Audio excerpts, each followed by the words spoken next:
బంగారం ప్రియులకి ఇది good news. గంటల వ్యవధిలో భారీగా బంగారం వెండి ధరలు తగ్గాయి. ఏకంగా 30,000 వరకు కిలో వెండి ధర తగ్గింది. 5,000 రూపాయలు బంగారం ధర తగ్గింది. నిన్న రాత్రి కిలో వెండి ధర 3,99,600గా ఉంటే ఉదయానికి 3,79,700కు చేరింది. ఇక నిన్న రాత్రి 24 క్యారెట్స్ బంగారం ధర 1,79,700 ఉంటే ఇవాళ ఉదయం 1,74,700కు తగ్గింది బంగారం ధర. వారం రోజులుగా ఊహించని స్థాయిలో బంగారం వెండి ధరలు పెరిగాయి. అయితే అమెరికా డాలర్ క్రమంగా కోలుకోవడమే బంగారం వెండి ధరల తగ్గుదలకు కారణమంటూ ఎక్స్పర్ట్స్ చెప్తున్నారు. మొత్తం మీద బంగారం వెండి ధరలు తగ్గుదల పట్టడంతో మార్కెట్లో మళ్ళీ బంగారం ధరలకు సంబంధించి ఆసక్తి నెలకొంటోంది. మరోసారి బంగారం వెండి ధరలు హెచ్చుతగ్గులకు లోనవుతున్న నేపథ్యంలో ప్రస్తుతం వీటిపై కొనుగోలుదారులు అలాగే ఎక్స్పర్ట్స్ దృష్టి సారిస్తున్న పరిస్థితి కనబడుతోంది. నగల మార్కెట్లో ఒక రకంగా భూకంపం పుట్టింది. ఒక్కసారిగా కుప్పకూలాయి. జస్ట్ కొన్ని గంటల వ్యవధిలోనే సీన్ మొత్తం చేంజ్ అయిపోయింది. హైదరాబాద్లో ప్రస్తుతం బంగారం వెండి ధరలకు సంబంధించినటువంటి రేట్లన్నీ కూడా తగ్గుముఖం పట్టాయి. రికార్డుల మీద రికార్డులు సృష్టించిన బంగారం వెండి ధరలు ఒక్కసారిగా కుప్పకూలిన పరిస్థితి. ఒకే రోజులో బంగారం ధర ఏకంగా 8,000 పైనే పడిపోయినట్టుగా తెలుస్తుంది. నిన్న ఒక్కరోజే తులాం బంగారంపై దాదాపు 11,000 పెరిగితే ఇవాళ ఏకంగా 8,000 పడిపోయింది. అంతర్జాతీయ మార్కెట్లో బంగారం ధరలు భారీగా పతనం కావడంతో ఈ ప్రభావం దేశీయ మార్కెట్లపై కనిపించినట్టు తెలుస్తుంది. జనవరి 30న హైదరాబాద్లో బంగారం ధరలు 24 క్యారెట్స్ గోల్డ్ ఏకంగా 8,230 రూపాయలు పతనమైంది. 1,78,850 నుంచి 1,70,620కి చేరుకున్న పరిస్థితి. ఇక ఆభరణాల తయారీకి వాడే 24 క్యారెట్స్ గోల్డ్ బంగారం కూడా దాదాపు 10 గ్రాములకు 7,550 రూపాయలు పతనమైన పరిస్థితి కనబడుతుంది. మొత్తం మీద మొన్న 26 జనవరి నాడు ఔన్స్ బంగారం ధర $5,000 అంతర్జాతీయ మార్కెట్లో చేరుకుంది. అప్పుడు రికార్డ్ హైట్స్కి చేరుకుంది ఔన్స్ బంగారం ఇంటర్నేషనల్ మార్కెట్లో.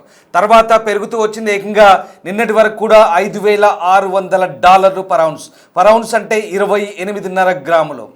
అంటే ఆ లెక్కన మన కరెన్సీతో పోల్చి చూసుకుంటే బంగారం ధర ఏ స్థాయికి వెళ్ళిందో ఒక్కసారి మనం అంచనా వేయచ్చు. ఇలా 5,000 దాటి బంగారం ధర పర్ ఔన్స్ పెరుగుతూనే ఉంటుంది ఇంటర్నేషనల్ మార్కెట్లో. ఇటీవలి కాలంలో నిన్నటి వరకు కూడా భారీగా పెరుగుతుంది. ఇప్పుడు తాజాగా బంగారం ధరలు తగ్గుముఖం పడుతున్నాయి. అట్ ద సేమ్ టైం వెండి కూడా పైకి ఎగబాకుతూ వస్తుంది. వెండి కూడా కొనలేని పరిస్థితి. ఇప్పుడు వెండి ధరలు కూడా ఏకంగా 30,000 వరకు కూడా తగ్గిన పరిస్థితి. మరోవైపు కాపర్ కూడా పైకి ఎగబాకుతూ రాగి ధరలు కూడా పెరుగుతున్నాయి. మొత్తం మీద బంగారం అనేది తెలుగు ప్రజలకు కాదు, కేవలం భారతీయులందరికీ ఇదొక సామాజిక హోదా, సోషల్ స్టేటస్గా భావిస్తాం. బంగారాన్ని ప్రతి శుభకార్యాల్లో వినియోగిస్తుంటాం. అలాంటి బంగారం ధరలు కొనాలంటేనే జనాలు బెంబేలెత్తిపోతున్న పరిస్థితి. కొనుగోలుదారులు, అమ్మకందారులు పూర్తిగా ఆ బంగారం ధరల గురించి ఆలోచిస్తున్నారు. మరోవైపు బంగారం కొనేందుకు రిటైల్స్ మార్కెట్లో జనాలు లేక వెలబెలబోతున్న పరిస్థితి కూడా కనబడుతోంది. అయితే తాజాగా ఇవాళ బంగారం వెండి ధరలు తగ్గుముఖం పట్టాయి. దీంతో మార్కెట్లో మరోసారి హెచ్చుతగ్గులకు లోనవుతుంది బంగారం. అసలు ఏం జరుగుతుంది? బంగారం వెండి ధరలు ఎందుకు తగ్గుతున్నాయి? అంతర్జాతీయ మార్కెట్ల ప్రభావం దీనిపై ఎలా ఉంది? ఈ మొత్తం అంశాలకు సంబంధించి ఎక్స్పర్ట్ సత్యనారాయణతో మా ప్రతినిధి గౌతమి పూర్తి వివరాలు అందిస్తారు. బంగారం వెండి ధరలు నిన్నటి వరకు చూసుకున్నట్లయితే ఆకాశాన్ని అంటే వీటి యొక్క రేట్లు అయితే ఉన్న పలంగా ఒక్కసారిగా ఇటు బంగారం కావచ్చు లేకపోతే అటు వెండి కావచ్చు, బంగారం చూసుకుంటే మనకి 8,000కు పైగా తగ్గినట్టు మనకి ఇక్కడ కనిపిస్తోంది. అలాగే వెండి కూడా తగ్గింది. మరి అమాంతం ఒక్క రోజులోనే బంగారం విలువ పెరగడం, అదే ఒక్క రోజులోనే బంగారం విలువ రాత్రికి రాత్రి తగ్గడం. సో దీన్ని మనం ఎలా చూడొచ్చు అంటారు? ఒక్కసారిగా తగ్గడం దీనికి కారణం ఏమై ఉండొచ్చు? సో ప్రతి విషయాలు కూడా తెలుసుకుంది. వాళ్ళ మనతో పాటు ఫైనాన్షియల్ అడ్వైజర్ జీవి సత్యనారాయణ గారు ఉన్నారు. సార్ నమస్తే. సార్ సో నిన్నటి వరకు కూడా చాలా బీభత్సంగా ఉంది గోల్డ్ రేట్. ఒక్కసారిగా పెరిగిపోయింది. 11,000కు పైగా పెరిగిపోవడం జరిగింది. అయితే ఈ రోజు కనుక చూసుకున్నట్లయితే అంతే స్థాయిలోనే తగ్గిపోవడం జరిగింది. ప్రధానమైన కారణం ఏంటి? ఒక్కసారిగా ఇలాగ బంగారం రేటు అలాగే వెండి రేట్లు తగ్గిపోవడానికి అంటే నిన్నటి వరకు ఆల్ టైమ్ హైకి వెళ్ళటం జరిగింది. $5,625 ఆల్ టైమ్ హైలోకి వెళ్ళింది నిన్న. అయితే నిన్న రాత్రి అంటే ఇవాళ మనము శుక్రవారం, గురువారం, బుధవారం రాత్రి అమెరికాలో వడ్డీ రేట్ల డెసిషన్ ఉంది. వాళ్ళు 25 బీపీఎస్ పాయింట్లు అంతకుముందు తగ్గిస్తామని అన్నారు, కానీ తగ్గించలేదు. మళ్ళీ మార్కెట్ అంటే ఫెడరల్ రిజర్వ్ చైర్మన్ పావెల్ ఉంటారు, ఆయన ఏమన్నాడంటే ఇన్ఫ్లేషన్ పెరిగింది, ఇప్పుడు సిచ్యువేషన్లో తగ్గించే అవకాశం లేదు అని న్యూట్రల్గా ఉంచడం జరిగింది. ఒక్కసారిగా అది గోల్డ్ సిల్వర్కి నెగిటివ్ న్యూస్ ఒకటి. డాలర్ వీక్ అవటం గోల్డ్ సిల్వర్కి నెగిటివ్ న్యూస్. కానీ మీరు అన్నట్లుగా నిన్న ఉదయము గ్యాప్ అప్ తోటి ఓపెన్ అవ్వటం జరిగింది. $5,625 ఆల్ టైమ్ హైకి చేరటం జరిగింది గోల్డ్. ఎప్పుడైతే గోల్డ్ సిల్వర్ 2 కాపర్ కూడా నిన్న 3 కూడా ఆల్ టైమ్ హైకి, మిగిలిన కమోడిటీస్ కూడా ఆల్ టైమ్ హైకి వెళ్ళటం జరిగింది.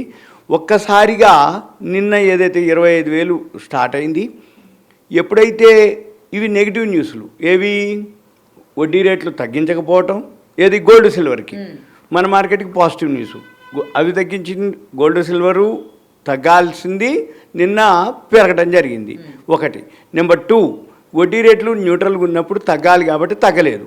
నెంబర్ 2 ఇంకోటి ఏంటిది, డాలర్ వీక్ అవటం. ఈ దాంతో షేర్ మార్కెట్ పెరగాలి కానీ పెరగలేదు. రాత్రి ఆల్రెడీ ఇవ్వటం జరిగింది. అంటే ఏం జరుగుతుంది అంటే ఎక్స్పైరీ డేట్ ఉంటుంది ప్రతి నెల, ఎక్స్పైరీ డేట్ దగ్గరికి రావటం, తక్కువలో కొనుక్కున్న వాళ్ళు ఎవరైతే హైక్ వచ్చినాక ప్రాఫిట్ బుకింగ్ జరగటం. మళ్ళీ రాత్రి లేటెస్ట్గా ఏంటిది, క్యూబా మీద ఇప్పుడు ఆయన మళ్ళీ క్యూబాకి ఎవరైతే క్రూడ్ ఆయిల్ సప్లై చేస్తారో మళ్ళీ వాళ్ళ మీద సుంకాలు, మెక్సికో నుంచి వెళ్తుంది అనమాట, మళ్ళీ వాళ్ళ మీద కూడా సుంకాలు ఇప్పుడు ప్రజెంట్. అయితే ఈ చిన్నదివి అది ఎంత 10 మిలియన్ జనాభా, ఏది క్యూబా అంటే ఎంత, 1 కోటి. మన హైదరాబాద్లోనే 1 కోటి పైన ఉంటారు జనాభా. అటువంటిది అది కూడా ఏంటిది గోల్డ్ సిల్వర్కి ఫేవరే. కానీ ఏ రోజు ఏ రాత్రి ఏం చెప్తాడు అనేది ట్రంప్ నిర్ణయాలని బట్టే గోల్డ్ సిల్వర్ పెరగటం కానీ జరగటం కానీ జరుగుతుంది. ఒకటి $490 రాత్రి మాత్రం హై నుంచి లోకి, అంటే వలటాలిటీ అంటాం. ఈ లోకి హైకి వలటాలిటీ ఏదైతే ఉందో 5,625 నుంచి ఒక్కసారిగా $490 ఫాల్ అవ్వటం జరిగింది. మళ్ళీ కొంచెం జరిగింది. మన మార్కెట్లో వచ్చేటప్పటికి రాత్రి 11:55కి మంది క్లోజ్ అవుతుంది. కానీ వరల్డ్ మార్కెట్లు కానీ ఇంటర్నేషనల్ మార్కెట్లు కానీ క్లోజ్ కావు. అవి ఎప్పుడు క్లోజ్ అవుతాయి అంటే మన ఇండియన్ టైమింగ్స్ ప్రకారం తెల్లవారుజామున 2:30కి క్లోజ్ అయ్యి మళ్ళీ 4:30కి మన ఇండియన్ టైమింగ్స్ ప్రకారం ఓపెన్ అవుతాయి. మన మార్కెట్లు ఎప్పుడైతే 11:55 క్లోజ్ అవుతుందో ఈ ఉదయం మన మార్కెట్లు 9ంటికి ఓపెన్ అవుతాయి. ఈ 9 లోపల అంటే రాత్రి 11:55 నుంచి ఉదయం 9 వరకు ఏం జరుగుతుంది అనేది మన మార్కెట్లకు ఉండదు. కాబట్టి ఏం జరుగుద్ది, ఉదయం 9 కాగానే రాత్రిపూట ఏదైతే డెసిషన్ అవుతుందో, అంటే ఉదాహరణకి ఇప్పుడు మనం రాత్రి 11:55 వాళ్ళు మనకి ఇప్పుడు డే టైం అయితే అమెరికాలో నైట్ టైం. ఈ అమెరికాలో నైట్ టైం అయినప్పుడు మళ్ళీ మనకి నైట్ టైం అయినప్పుడు అమెరికాలో డే టైం. ఈ డే టైంలో ట్రంప్ ఏం చేస్తాడు, ఏం నిర్ణయం తీసుకుంటాడో తెలియదు, ఏ దేశం మీద సుంకాలు వేస్తాడో తెలియదు, ఏ దేశం మీద ఏం ఫేవర్గా ఉంటాడా అన్ఫేవర్గా ఉంటాడా, ట్రేడ్ డీల్ జరుగుతుందో తెలియదు. అక్కడ మనకి ఉదయం 9ంటికి లోపు తెలుస్తుంది. ఈ ఉదయం 9 కాగానే గ్యాప్ అప్ అన్నా గ్యాప్ డౌన్ అన్నా జరుగుతుంది. ఇది జరుగుతున్నది. అంటే ఏ రోజుకి ఆ రోజు ఇది ఒక న్యూస్. ఇంకొకటి ఏంటిది అంటే నిన్నటి వరకు చాలామంది ఇప్పటి వరకు నేను ఇప్పుడు చూడలేదు ఈ ధరలు, నేను అసలు ఎక్స్పెక్ట్ చేయలేదు, నేను అనుకోలేదు, ఏ రోజుకి ఆ రోజు ఆల్ టైం హైకి పోతుంది అని ఎవరైతే అనుకుంటున్నామో అవన్నీ కూడా ఏం చేస్తారంటే వాళ్ళు జీర్ణించుకోలేక షార్ట్ సెల్లింగ్కి వెళ్ళటం జరుగుతుంది. అంటే మన మార్కెట్లో లేకుండా అమ్మొచ్చు, మార్జిన్ కట్టి కొనుక్కోవచ్చు, అమ్ముకోవచ్చు, 2 జరుగుతాయి. ఇకపోతే ఎప్పుడైతే ఇలా స్పెక్యులేషన్ అంటాం, వొలటాలిటీ అంటాం, అంటే లోకి హైకి ఎక్కడైతే బాగా వేరియేషన్ వస్తుందో అప్పుడు ఏం చేస్తుందంటే వరల్డ్ మొత్తానికి ఇంటర్నేషనల్ ఏవైతే మార్కెట్లు ఉన్నాయో గోల్డ్ ట్రేడ్ చేసేవి, Chicago mercantile exchange main famous అమెరికాలో, వాళ్ళు ఏం చేస్తారు, ఈ వొలటాలిటీని బట్టి ఏది ఎక్కువ లోకి హైకి బాగా వొలటాలిటీ ఉందో దాని మీద మార్జిన్లు పెంచడం జరుగుతుంది. ఈ మార్జిన్లు పెంచడం అంటే ఏంటిది, జనరల్గా 10%, 8%, 9% ఉంటుంది మార్జిన్. ఇప్పుడు 30% చేసారు మార్జిన్. అంటే ఏంది, ₹1,00,000 నువ్వు కొనాలి అంటే 10,000 కడితే చాలు, నువ్వు ₹1,00,000 వాల్యూ ఉన్నటువంటిది కొనుక్కోవటం కానీ అమ్ముకోవటం కానీ చేయొచ్చు. కానీ ఇక్కడ ఏం జరుగుతుంది, ఒక్కసారి మార్జిన్ పెంచేసారు. అంటే ఏంది, ఎవరైతే చిన్న చిన్న ఇన్వెస్టర్లు, చిన్న ఎవరైతే స్మాల్ అమౌంట్ ఉన్న వాళ్ళు ట్రేడ్ చేయకూడదనే ఉద్దేశం. ఎందుకంటే ఈ వొలటాలిటీ తట్టుకోగలగాలి, వాళ్ళు ఆ కెపాసిటీ ఉండాలి, పేయింగ్ కెపాసిటీ ఉండాలి. అంటే ఏంది, ఒక 10,000, 20,000 తగ్గినా కానీ నువ్వు తట్టుకోగలిగి మార్జిన్ పెట్టగలిగిన వాళ్ళనే ఎంకరేజ్ చేయటం అనమాట. అదొక రీజన్. ఇక ఎక్కడైతే చికాగో మర్కంటైల్ ఎక్స్చేంజ్లో మార్జిన్ పెంచడం జరిగిందో, మన MCX ఉంటుంది మల్టీ కమోడిటీస్ ఎక్స్చేంజ్, దాంట్లో కూడా మార్జిన్ పెంచడం జరిగింది ఒకటి. ఇక తర్వాత ఏమైంది, ఎక్స్పైరీ డేట్ రావడం దగ్గరికి వాల్యూమ్లు తగ్గిపోవటం, మార్జిన్లు ఎప్పుడైతే పెంచేసిర్రో వాళ్ళు అయిపోయినరు. ఇప్పుడు రివర్స్ ఏంటిది అంటే ఎప్పుడైతే ఎక్స్పైరీ దగ్గరికి వచ్చిందో ఈ లోలో కొనుక్కున్నోళ్ళేంది మార్జిన్లు పెంచుకుంటూ పోతుంటే ఎప్పుడు పడుతుందో అని వాళ్ళకు ఒక భయం కూడా ఉంటుంది. అందుకని వాళ్ళు ఏం చేస్తారు, ఎందుకులే ఇవన్నీ ప్రాఫిట్ బుకింగ్ జరగడం ఒక వర్షన్, ఎక్స్పైరీ డేట్ ఒకటి, ప్రాఫిట్ బుకింగ్ ఒకటి, ఇంకొకటి ఏంటిది ఈవెంట్స్ లేవు. ఈవెంట్స్ మొన్ననే అయిపోయింది. ఏమి ఈవెంటు? ఇంట్రెస్ట్ రేట్ల ఈవెంటు. ఆ ఇంట్రెస్ట్ రేట్ ఈవెంట్ ఏదైతే ఉందో అది అయిపోయింది. ఇక ఈయన వారం రోజుల నుంచి, అంటే అంతకుముందు వెనిజులా అన్నాడు, గ్రీన్లాండ్ అన్నాడు, ఇప్పుడు మొన్న కెనడా అన్నాడు, మళ్ళీ ఇప్పుడు కెనడాకి మళ్ళీ తర్వాత లేటెస్ట్గా ఇరాన్ మీద యుద్ధ నౌకలు ఉండటం, ఇరాన్ మీద ఏ టైంలో అయినా యుద్ధం చేస్తామని అనటం, ఇవన్నీ జరిగి ఇప్పుడు మళ్ళీ లేటెస్ట్గా ఏంది క్యూబా. ఇవన్నీ జరుగుతున్నప్పుడు ఏంది రోజు ఇటువంటి అంటే వేరే పెద్ద ఈవెంట్స్ లేవు. అందుకని అదొక రీజన్. ఇంకొకటి ఏంటిది, అమెరికాలో సుప్రీంకోర్టు జడ్జిమెంట్ ఉంది. ప్రపంచ దేశాలన్నీ కూడా ఈ ట్రంప్ ఏదైతే చేస్తున్నాడో ఈ ట్రంప్ చేసే వ్యవహారం ఏదైతే ఉందో చట్టబద్ధత లేదు అని ఈ ప్రపంచ దేశాలన్నీ సుప్రీంకోర్టులో ఫైల్ చేసినాయి. అయితే దిగువ కోర్టులు మనకు ఫేవర్కి ఇవ్వటం జరిగింది, అంటే ప్రపంచ దేశాలకి. కానీ మళ్ళీ అక్కడ సుప్రీంకోర్టుకి వెళ్ళటం జరిగింది ఫైలు. ఇప్పుడు ట్రంప్ ఏమంటాడు, ఈ సుంకాలు టారిఫ్లతోటే అమెరికా ఎకానమీ స్ట్రాంగ్ అవుతుంది, అమెరికా ఎకానమీ స్ట్రాంగ్ కావాలి, అమెరికా ఆధిపత్యం వరల్డ్లో ఏదైతే కావాలి అంటే సుంకాలు టారిఫ్లు ఉండాల్సిందే, ఈ సుంకాలు టారిఫ్లతోటే రెవెన్యూ వస్తుంది. కాబట్టి ఒకవేళ ఈ సుప్రీంకోర్టు కనుక జడ్జిమెంట్ కనుక చట్టబద్ధత లేదు, ప్రపంచ దేశాలు ఫేవర్కి ఇస్తే ఈ సుంకాలు టారిఫ్లు వసూలు చేసినవన్నీ మళ్ళీ వీళ్ళకి రిటర్న్ ఇవ్వాలి. అప్పుడు ఫారిన్ ఇన్స్టిట్యూషనల్ ఇన్వెస్టర్స్ వెనకెళ్ళిపోతారు, అమెరికా ఎకానమీ దెబ్బతింటుంది, ఇన్ఫ్లేషన్ పెరుగుతుంది, కాబట్టి అనేది నడుస్తుంది. అయితే ఇప్పటికి కూడా ఇంకా సుప్రీంకోర్టు జడ్జిమెంట్ ఫేవరా అన్ఫేవరా న్యూట్రలా అనేది అనౌన్స్మెంట్ లేదు, ఎప్పుడు చెప్తామో అనేది కూడా తెలియదు, అది ఎప్పుడు అవుతుందో తెలియదు. ఇక వీటన్నిటితోటి ఇప్పుడు ప్రపంచ దేశాలన్నీ కూడా ఆల్రెడీ సెటప్ అయిపోయినాయి. ట్రేడ్ డీల్ జరిగిన వరకు జరిగిన దేశాలు ఉన్నాయి, ఇక జరగండి. ఇప్పుడు సపోజ్ మనం ఉన్నాం, ఇంకా ట్రేడ్ డీల్ జరగలేదు, ఒక నెల 2 నెలల కిందట ఏమని ట్రేడ్ డీలు 50% చేస్తామన్నారు. మళ్ళీ ఏమన్నారు, వద్దు మేము డీల్ చేసి 25 నుంచి 50% కాదు 35-40% మధ్యలో చేస్తామన్నారు. చర్చలు జరిగినాయి, కాలేదు. మళ్ళీ ఏమైంది, ఇరాన్ తోటి ఎవరైతే చమురు వ్యవహారం చేస్తారో మళ్ళీ వాళ్ళ మీద సుంకాలు వేస్తామన్నారు. ఇవన్నీ ఎన్ని జరుగుతున్నా మనము ఏమీ లేదు అంటే మనం ఏం మనం మాట్లాడకుండా తటస్థంగా ఉంటాం. మనం ఏం చేస్తాం, ఇప్పుడు మళ్ళీ ఎప్పుడైతే ఈ సుంకాలు టారిఫ్లు ట్రేడ్ డీల్ కాలేదో యూరోపియన్ తోటి యూరోపియన్ తోటి ఇప్పుడు మొన్న స్వాతంత్ర దినోత్సవానికి కూడా యూరోపియన్ వాళ్ళని చీఫ్ గెస్ట్ పిలవడం జరిగింది. అక్కడ ఒక అగ్రిమెంట్ FTA అంటారు, ఫ్రీ ట్రేడ్ అగ్రిమెంట్ జరగడం జరిగింది. దాంతో ఇప్పుడు మన ఎక్స్పోర్ట్స్ అన్నీ ఏవైతే ఉన్నాయో యూరోప్కి వెళ్ళిపోతాయి. యూరోప్కి వెళ్ళిపోతేంది, ఈ అమెరికా ఏదైతే ట్రేడ్ డీల్ అవన్నీ కాకపోయినా మాకు సంబంధం లేదు, ఆయన 50% అన్నీ ఎంత శాతం అన్నీ 35 అంటాడు, 40 అంటాడు, చర్చలు అంటాడు, అవన్నీ అవన్నీ తర్వాత సంగతి. కానీ మనం ఇప్పుడు యూరోప్ కానీ అంతకుముందు ఏం జరిగింది, ఇదే ట్రేడ్ డీలు జరుగుతుందని అనుకోగానే ఎక్కడైతే కాలేదో మన ఇండియాలో మొత్తం నిల్వలు పేరుకుపోవటం జరిగింది. ఏది గోడౌన్స్ అంటారు, ఇన్వెంటరీస్ అంటారు. ఈ నిల్వలు ఎప్పుడైతే బాగా పెరిగిపోయినాయో ఎక్స్పోర్ట్స్ ఆగిపోవడంతో మన ఇండియన్ ఎకానమీ వీక్ అవటం, ఈ ఇండస్ట్రీస్ అన్నీ మూతపడటం, ఎంప్లాయీస్ అందరికి కూడా ఉపాధి లేకపోవటం, ఎమ్మటే గవర్నమెంట్ ఏం చేసింది, GSTని తగ్గించడం జరిగింది. ఎమ్మటే ఏమైంది, ఎక్స్పోర్ట్స్ లేకపోయినా మన ఇండియాలో ఉన్నటువంటి మనమే GST తగ్గింది కాబట్టి కొనుక్కోవడం జరిగింది.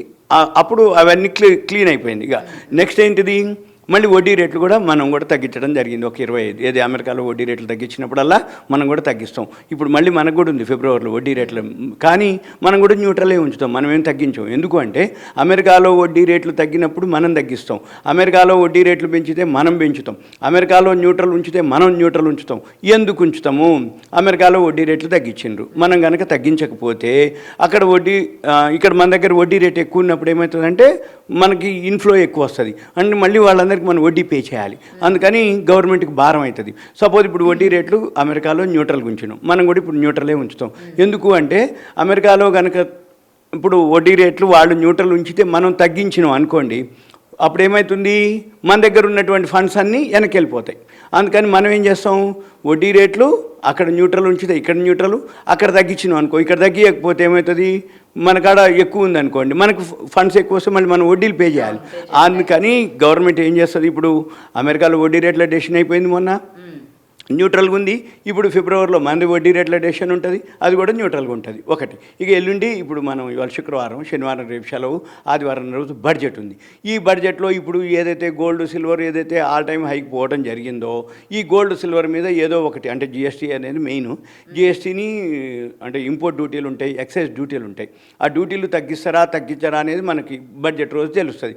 ఒకవేళ బడ్జెట్లో గోల్డ్కి సిల్వర్కి కూడా ఏదైనా పాజిటివ్ చేయదలుచుకుంటే దాని మీద ఎక్సైజ్ డ్యూటీ కానీ జిఎస్టీలు కానీ కనుక తగ్గిస్తే మళ్ళీ మనకి ఓకే. ఎందుకు కొనుక్కోవడానికి ఇప్పుడు ఏంటిది తగ్గించే అవకాశం ఉంటుంది. లాస్ట్ 2 years బ్యాక్ చేసిర్రు ఒకసారి, ఏది ఆ ఎక్సైజ్ డ్యూటీ తగ్గటంతో ఒక్కసారి అయింది. మళ్ళీ అంటే అప్పుడు మనం ఏంటంటే గోల్డ్ ప్యూరిటీ అంటే 24 క్యారెట్స్ బార్లు ఇంపోర్ట్ చేసుకొని డ్యూటీ తగ్గించి మళ్ళీ మనం ఆర్నమెంట్స్ చేసి మళ్ళీ ఎక్స్పోర్ట్ చేస్తాం అనమాట. అది అప్పుడు ఆ డ్యూటీ తోటి బెనిఫిట్ అయింది. ఇప్పుడు కూడా జరుగుతుంది. అయితే ఇప్పుడు మళ్ళీ జిఎస్టీ ఏదైతే ఉందో దాన్ని ఇంకా తగ్గిస్తారా, లేకపోతే ఇప్పుడు బడ్జెట్లో ఏం చేస్తారు అనేది ఒకటి. ఇప్పుడు ఏంటిది మళ్ళీ బడ్జెట్ ఉంది. ఇప్పుడు ఈ మనం ప్రభుత్వం అన్నీ అంటే గమనించటం అంటే ఏంది, ఇప్పుడు యూరోపియన్తో టైఅప్ అయింది. యూరోపియన్తో టైఅప్ అయినటువంటి మనం ఏం ఎక్స్పోర్ట్ చేస్తాము, వాటి మీద ఏమైనా ట్యాక్స్లు ఉన్నాయా లేవా, వాటిని తగ్గించడం, ఎగ్జిబిషన్ ఇవ్వటం, లేకపోతే తగ్గించడం, లేకపోతే మనం ఇంపోర్ట్ చేసుకునే వాటి యూరోప్ నుంచి ఇవన్నీ ఉంటాయి. ఇప్పుడు ట్రంప్ ఏమంటుండు, అంతకుముందు ఏదైతే మనం రష్యా నుంచి చమురు దిగుమతి చేసుకుంటే మీ మీద సుంకాలు వేస్తాం అన్నాడు. ఇప్పుడు మనం తగ్గించినాం. మళ్ళీ ఇరాన్ నుంచి మనం తెచ్చుకోవడం జరిగింది. ఇరాన్ నుంచి అంటే ఇరాన్ మీద మళ్ళీ సుంకాలు టారిఫ్లు అంటుండు. ఇప్పుడు యూరోపియన్ ఉంది. ఇప్పుడు యూరోపియన్ మళ్ళీ ఏమంటాడో తెలియదు. అంటే ఈ నాటో దేశాలకి, అమెరికాకి, రష్యాకి ఆధిపత్యం కావాలి. ఇప్పుడు అమెరికా వాళ్ళ ఆధిపత్యం కోసం ఏంటిది, రష్యాకి సపోర్ట్గా రష్యాతో మిత్రత్వం ఉన్నటువంటి ఏమేమి దేశాలు ఉన్నాయి వాళ్ళతోటి ట్రేడ్ డీల్ ఏవైతే సుంకాలు టారిఫ్లు ఉన్నాయో ఇవన్నిటితోటి ఇప్పుడు జరుగుతూ ఉంటుంది. ఇప్పుడు మన పని ఏంది, రేపు మనకి బడ్జెట్ ఉంది, ఎల్లుండి ఆదివారం నాడు సెలవు లేదు మనకి, బడ్జెట్ ఉంది. కాబట్టి బడ్జెట్లో ఏం జరుగుతాయి, ఎక్స్పోర్ట్స్కి ఇంపోర్ట్స్కి బడ్జెట్లో ఈ సుంకాలు టారిఫ్లది ట్రేడ్ డీల్ ఏదైతే ఇప్పుడు ఇరాన్ది ఒకటి ఇష్యూ నడుస్తుంది. మళ్ళీ ప్లస్ ఇప్పుడు క్యూబా అంటే మనకు సంబంధం లేదు, మెక్సికో వాళ్ళకి క్యూబా వాళ్ళు, మనకేం లేదు. అయితే ఏం జరుగుతుంది అనేది మళ్ళీ మనం నెక్స్ట్ సండే అయినా చేసుకోవచ్చు, మండే తర్వాత అయినా మనము ఏంటిది బడ్జెట్ ఇంపాక్ట్ ఏముండబోతుంది అంటే గోల్డ్ సిల్వర్ మీద ఎలా ఉండబోతుంది, మార్కెట్ మీద ఎలా ఉండబోతుంది, లేదు ఇన్వెస్టర్లు ఎటువంటి జాగ్రత్తలు అంటే ప్రికాషన్స్ కానీ, లేకపోతే ఏది ఎంటర్ అవ్వాలన్నా, లేకపోతే హోల్డ్ చేయాలన్నా, లేకపోతే ఏది కొనాలి అనేది ఇప్పుడు గోల్డ్ సిల్వర్ అయితే ఫాలో అయ్యే అవకాశాలే కనపడుతున్నాయి. అండ్ కానీ ఇన్వెస్ట్ చేసే వాళ్ళకి ఏంటంటే ఇప్పుడు ఒక్కసారిగా తగ్గిపోయింది. అంటే మనం ఎప్పుడు గోల్డ్ తగ్గితే మహా అయితే ఒక 500 1000 రూపాయలు తగ్గడం చూసాం, కానీ మరి 10,000 అంటే రౌండ్ ఫిగర్ వేసుకుంటే మనకి 10,000. మరి ఇప్పుడు ఇన్వెస్టర్స్ మళ్ళీ వెనక్కి తగ్గే అవకాశాలు ఏమైనా ఉన్నాయంటారా? ఇప్పుడు ఉన్నాయి, కాకపోతే ఇప్పుడు మూడాలు అయిపోయినాయి. ఇప్పుడు ఫిబ్రవరి 1st వీక్ నుంచి మళ్ళీ మంచి రోజులు వస్తాయి. ఇప్పుడు మాఘమాసం పెళ్ళిళ్ళు అంటారు. మరి ఈ మాఘమాసం పెళ్ళిళ్ళు ఏదైతే ఉందో వాళ్ళు ఏం చేయాలిగా, తప్పదు అనుకుంటే బేసిక్వి కొనుక్కోవాలి. ఇన్వెస్ట్మెంట్ చేసేవాళ్ళు డిజిటల్ బెటర్, ఏది ఈటీఎఫ్లు ఉంటాయి, gold ETF, silver ETF, copper ఈటీఎఫ్లు ఇవి ఉంటాయి. అవి ఇన్వెస్ట్ చేయటం బెస్ట్. ఎందుకోసం అంటే అది కూడా ఎట్ ఏ టైం కాకుండా సిప్ ఉంటుంది, ఎస్ఐపి అంటే మంత్లీ ఇంత అని, లేదు తగ్గినప్పుడల్లా కొన్ని ఇండికేటర్స్ ఉంటాయి. కొంచెం డైలీ మన వీడియోలు కానీ యూట్యూబ్లు కానీ అబ్జర్వ్ చేస్తే కొన్ని వెబ్సైట్లు కూడా ఉన్నాయి. గోల్డ్ మన క్యాప్స్ గోల్డ్ అని ఉంటుంది, CAPS గూగుల్కి వెళ్ళి క్యాప్స్ గోల్డ్ అని వచ్చు. మన సెల్లో కూడా గూగుల్కి వెళ్ళి caps gold CAPS caps gold అని కొడితే లైవ్ రేట్స్ వస్తుంది. ఇంకొక మిస్డ్ కాల్ నెంబర్ ఉంటుంది, దానికి ఇస్తే కూడా వాళ్ళు మనకి లైవ్ గోల్డ్ సిల్వర్ ప్రైసెస్ తెలుస్తాయి. ఇక వీటితో పాటు టెక్నికల్ ఇండికేటర్స్ ఉంటాయి, మనం ఎక్కడ ఎంటర్ అవ్వాలి, ఎక్కడ ఎగ్జిట్ అవ్వాలి. మళ్ళీ వీటన్నిటితో పాటు investing.com అని ఒక వెబ్సైట్ ఉంటుంది. ఈ investing.com ఏంటంటే వరల్డ్ వెబ్సైట్, అది మల్టీనేషనల్ కంపెనీ.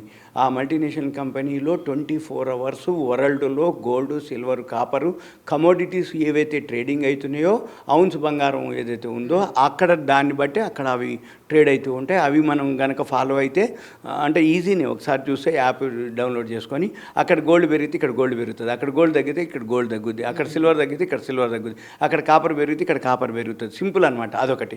ఇక రెండోది అక్కడనే టెక్నికల్స్ అని ఒక ఉంటుంది.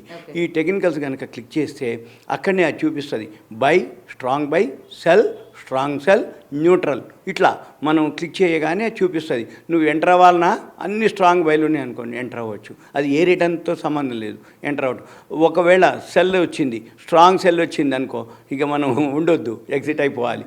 కొనుక్కునే ఉద్దేశం ఉంటే వెయిట్ చేయాలి, అంతే తప్ప వేరే విధంగా చేయకూడదు. కానీ ఇప్పుడు ఈ తగ్గింది ఇంకా తగ్గొచ్చు అంటారా సార్? ఇప్పుడైతే కనబడుతుంది సిగ్నల్. ఇంకా తగ్గుతుందా? ఇప్పుడు ఈవెంట్స్ ఏం లేవు కాబట్టి కొంచెం అంటే ఇదంతా ప్రాఫిట్ బుకింగ్ జరగాలి. ఏది ఆ లో నుంచి ఏదైతే పోయిందో ఒకటే సింపుల్ అనమాట లాజిక్. హైదరాబాద్ నుంచి బస్సు విజయవాడకు బయలుదేరింది డిపోలోంచి.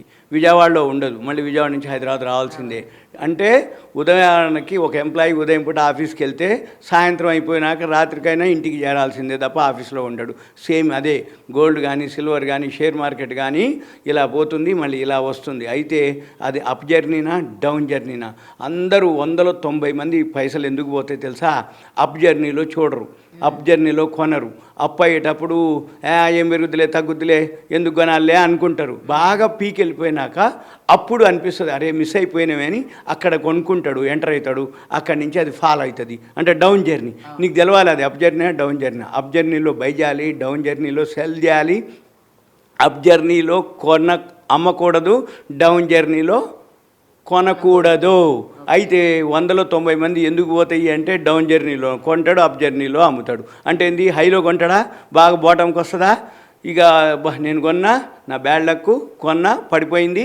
ఇక చివరికి విసుగు పుడుతుంది. అంటే వడ్డీలు అనుకోండి, లేకపోతే టైం అనుకోండి, ఇక అయిపోయి ఇక ఏమోలే కానీ ఎక్కడో ఒక దగ్గర దీన్ని వదిలించుకుందామని ఇక కొంచెం పెరగడం మొదలు పెట్టగానే ఈయన ఎగ్జిట్ అవుతాడు.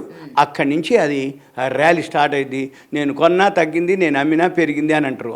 అందుకని కనీసం బేసిక్ ఎంతో కొంత నాలెడ్జ్ తోటి చేయటం అనేది బెస్ట్. ఎవరు మామూలుగా అంతెందుకు చాలామంది లేడీస్ కూడా అంటే రోజు మామూలుగా ఇంట్లో ఉంటారు కదా, వాళ్ళే ఉన్నారు చాలామంది. ఏంది 1,50,000 టైంలో అంటే విలేజెస్ డిస్టిక్లో కూడా చాలామంది ఇంట్లో వాళ్ళతో పోరు పెట్టి గోల్డ్. ఇప్పుడు కూడా అదే రిపీట్ అవుతుంది అంటారా? ఒక్కసారిగా 10,000 తగ్గిపోయింది కాబట్టి మనం ఇంక ఇప్పుడు వెళ్ళి కొందామని? కాదు అది అప్పుడు జరిగింది. కానీ నాకు తెలిసిన వాళ్ళు మా ఊళ్ళో చాలామంది నేను ఇన్ని చెప్తారే నువ్వు ఇన్ని వీడియోలు చెప్తావురా, మేము ఎప్పుడో కొన్నావురా ఏది గోల్డ్ లోన్ తీసుకొని మళ్ళీ ఆ పైసలతోటి. ఇప్పుడు గోల్డ్ పెరిగిందా, వడ్డీ ఎంత అవుతుందా అంటారు. మళ్ళీ సిల్వర్ పెరిగిందా, అదే పెట్టుబడి పెట్టింది కదా ఆయన ఏం వేస్ట్ చేయలేక. సిల్వర్ పెరిగిందా, మళ్ళీ సిల్వర్ తీసుకుపోయి సిల్వర్ కూడా మళ్ళీ అందులో పెట్టున్నారు. 1,50,000 నుంచి కొనుక్కున్న వాళ్ళు చాలామంది ఉన్నారు. అంతెందుకు మనం అక్టోబర్ 20వ తారీఖు మనము హైదరాబాద్ ట్విన్ సిటీస్లో జ్యువెలరీ షాప్స్ ముందు బేగం బజార్ కానీ అక్కడ క్యూ కట్టి గోల్డ్ షాప్స్ ముందు క్యూ కట్టి షాప్ తీయకముందే కొనుక్కున్నారు కదా. అయితే తర్వాత కొంచెం తగ్గింది. కానీ వాళ్ళందరికీ ఎన్ని పైసలు వచ్చినాయో తెలుసా? 1,50,000 పెడితే 4 లక్షలు దాటిందని నిన్నటికి. అంటే విత్ ఇన్ 3 మంత్స్లో 3 మంత్స్ కొంచెం అటు ఇటుగా అంటే 10 days 5 days అటు ఇటు ప్లస్ అయ్యి. అంటే మరి 1,50,000 1,60,000 1,70,000 క్యూలో కొనుక్కుంటే ఈరోజు 4 లక్షలు దాటిపోయింది. సరే ఇవాళ తగ్గింది ఒక్కరోజు, నిన్న 4 లక్షలు అయితే దాటిపోయింది కదా. మళ్ళీ ఇవాళ తగ్గితే తగ్గింది, ఏమవుతుంది? అసలైతే నీ పైసలకైతే నష్టం లేదు కదా. కాకపోతే ఒకరోజు అంటే రోజు పోతూ ఉండి ఎక్కడో ఒక దగ్గర తగ్గకుండా ఆగకుండా పడిపోతుందా? ఇప్పుడు అంతేందుకు బస్సే ఉంది, హైదరాబాద్ నుంచి విజయవాడ బయలుదేరుతుంది. ఇక మధ్యలో ఆగకుండానే బస్సు పోద్దా? బస్సు ఇక నేరుగా పోదు కదా. ఇది కూడా అంతే. అంటే ఒక జర్నీ స్టార్ట్ అయింది ఎక్కడో ఒక దగ్గర. కాకపోతే అందరికీ తెలిసిపోయింది, ఇప్పుడు అవేర్నెస్ వచ్చేసింది. ఏమని? ఓహో గోల్డ్ సిల్వర్ కూడా ఇలా పెరుగుతాయి, ఇలా పెరిగినాయి, మనం మిస్ అయిపోయినాం. ఈసారి మీరు అన్నట్టు తగ్గినప్పుడు మిస్ కాకూడదు, ఉంటుంది. మళ్ళీ కొనుక్కుందాము, అప్పుడు మిస్ అయిపోయినాం, ఈసారి మళ్ళీ పెరగకపోద్దా అనేది ఉంటుంది. కాదు, జనరల్గా జరిగేదల్లా మీకు ఇంకో వీడియోలో ఇంకోసారి ఇలా పీక్ వెళ్ళిపోయినాయి లాస్ట్ 30-40 ఇయర్స్లో. అంటే పీక్ వెళ్ళిపోయి ఫాల్ అయినాయి. ఎంత ఫాల్ అయినాయి, ఎంత పర్సంటేజ్ ఫాల్ అయినాయి, ఎంత పడ్డాయి, ఎన్ని డాలర్లు పడ్డాయి, మళ్ళీ ఎన్నేళ్లకు పడ్డది. అంటే ఉదాహరణకి ఎట్లుంటుందంటే జనరల్గా షేర్ మార్కెట్ బాగా పీక్ పోయింది, అందరూ ఎంటర్ అవుతారు. మళ్ళీ ఏమవుతుంది? కొన్నాళ్ళు ఫాల్ అవుతుంది. మళ్ళీ షేర్ మార్కెట్ జోలికి రారప్పుడు. ఎందుకు? ఫాల్ అయిపోయింది, ఆ బిజినెస్ అంటారా అంటారు. మళ్ళీ ఇప్పుడు ఉదాహరణకు హైదరాబాదే ఉంది, రియల్ ఎస్టేట్ 3 సంవత్సరాలు అయింది, పోయింది అంటారు. మరి 3 సంవత్సరాలు ఎన్ని కన్స్ట్రక్షన్లు జరగట్లేవు? జరుగుతూనే ఉన్నాయి కదా. మరి కొంటుర్రా, కొనట్లేదా? ఎవరు కొంటారు, ఎందుకు కొంటారు? కొనేటోళ్ళు కొనుక్కుంటారు. ఎవరు కొంటారు, ఎందుకు కొంటారు అంటే అప్పుడు మిస్ అయిపోయిన వాళ్ళు, లేకపోతే ఇప్పుడు తక్కువలో రైట్ తక్కువలో దొరుకుతుందేనో, లేకపోతే ఇప్పుడు సపోజ్ తండ్రి ఉంటాడు, అమ్మాయి పెళ్లి చేయాలి, అమ్మాయికి ఒక ఎసెట్ ఇద్దాం అనుకుంటాడు. ఇప్పుడు తక్కువలో దొరుకుతుంది, రీజనబుల్ దొరుకుతుంది అని కొంటాడు. సపోజ్ తండ్రి ఉండు, కొడుకు పెళ్ళి ఉంటుంది. సరే కొడుకు కోడలికి ఒక ఫ్లాట్ ఉంటుంది, తక్కువలో దొరుకుతుంది, కొంత ఇస్తారు, కొంత లోన్ తీసుకుంటారు. వీళ్ళిద్దరు ఇప్పుడు సాఫ్ట్వేర్ ఎంప్లాయీస్. ఇప్పుడు అమ్మాయిలు అబ్బాయిలు ఖాళీగా ఎవరు ఉండట్లేరు. సాఫ్ట్వేర్ ఎంప్లాయీస్ అన్నా ఏదో ఒక జాబ్ చేస్తుంటారు. ఈఎంఐలు కట్టుకోవచ్చు, మీరు కట్టుకోండి, రెంట్కి కట్టే బదులు కొన్నాళ్ళకి మీకు ఎసెట్ అవుతుంది, మేము కూడా కొంత ఇస్తామంటారు. అంటే వాళ్ళకి బెనిఫిట్ అవుతుందా లేదా? అంటే తగ్గిందంటే ఎక్కడ తగ్గింది? కొనేటోడు కొనుక్కుంటాడు. ఎవరు కొనుక్కుంటారు అంటే అంటే తగ్గిందని అంటాడు, కానీ ఎవరికైతే కొనుక్కునేవానికి అవకాశమే కదా. సేమ్ ఇది కూడా అంతే, గోల్డ్ అప్పుడు మిస్ అయిపోయినవని ఇప్పుడు ఎవరైతే అనుకుంటారో మళ్ళీ తగ్గినప్పుడు కొనుక్కోవాలి. కాకపోతే ఫాలో అప్ చేయాలి, అబ్జర్వ్ చేయాలి, డైలీ ఎక్కడెక్కడైతే ఏమవుతుంది ఇటువంటి కొన్ని కొంచెం అవేర్నెస్. ఇప్పుడు చాలామందికి సిల్వర్ మీద పెట్టొచ్చు అంటారు. సిల్వర్ పెట్టొచ్చు, కాపర్ పెట్టొచ్చు, గోల్డ్ పెట్టొచ్చు. కాకపోతే ఆల్రెడీ ఇప్పుడు 200% రిటర్న్స్ వచ్చింది నిన్నటికి 1 ఇయర్లోనే. ఏది సిల్వర్, కాపర్ అయితే 100% గోల్డ్ వచ్చింది, సిల్వర్ 200% వరకు వచ్చింది, కాపర్ అయితే 60%. ఓకే. అయితే ఈ 2026లో గోల్డ్ సిల్వర్, కాకపోతే ఇప్పుడు కొంచెం వెయిట్ చేయడం బెటరు. తగ్గినప్పుడు చేయొచ్చు, లేదు ఇంకో 2 రోజులు బడ్జెట్ ఉంటుంది. ఇంటర్నేషనల్ మార్కెట్ని ఫాలో అవ్వాలి. ఈ ట్రంప్ ఏ రోజు ఏం జరుగుతుందో తెలియదు.